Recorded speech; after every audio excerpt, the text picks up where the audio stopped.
This is the just built and painted kit. There's still plenty I could be doing to it. It hasn't got any couplings on yet. I think I fancy a centre buffer of the buffer shape rather than the multi-height pin release one.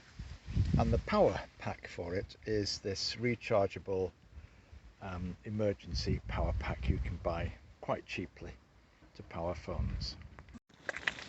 Right, that's just a slight pause there while it negotiates that. I need to stop it because I've pulled the glue tack off and adjust the wire.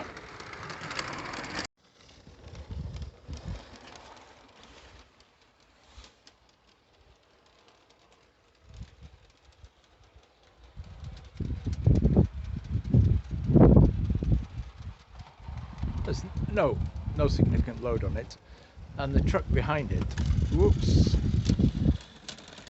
as I was saying, the truck behind it is one that I printed out on the 3D printer. Just inserted some wheels. That seems to have worked quite well,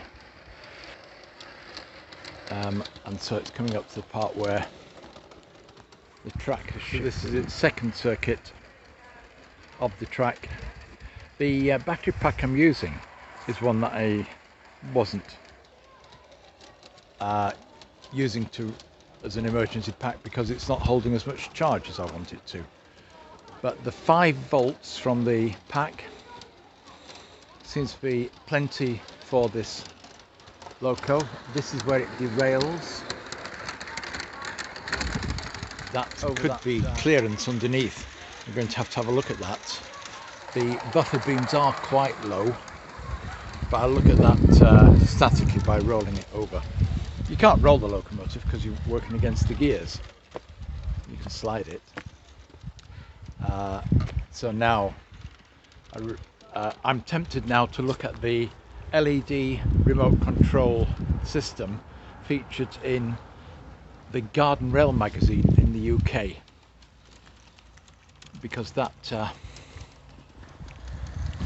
provides a low-cost way of controlling locomotives, and then the truck that goes behind it can be used with 1 or 2 different locomotives if I make up a decent plug and connector. But there it is, the first run of my Skylark locomotive. It needs a few bits and pieces doing to it. It could do with a name, a maker's plate, couple of other things. Suggestions welcome. Certainly the lead weight in the smoke box. Yes, it's the